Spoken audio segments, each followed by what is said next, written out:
Salut! Hai să vă arăt un Renault cu rombul mare. Ce avem noi aici?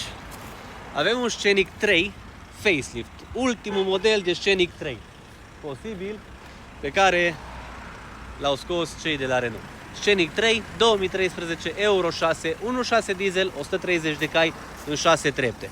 Ca dotări avem în felul următor: faruri cu bic xenonat adaptiv, spălătoare faruri, senzor parcare față, jante aluminiu, oglinzi retractabile electric, keyless entry, keyless go, jante de aluminiu încă o dată, senzor parcare spate, cârlig remorcare.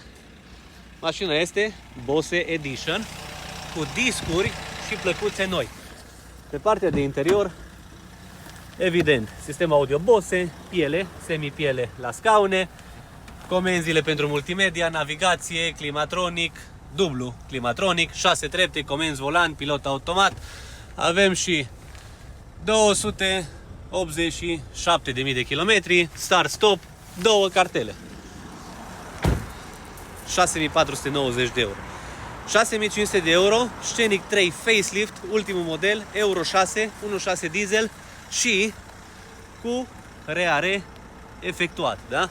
Ai venit, ai pus numere pe mașină negre direct, fără numere roșii și ai plecat cu ea.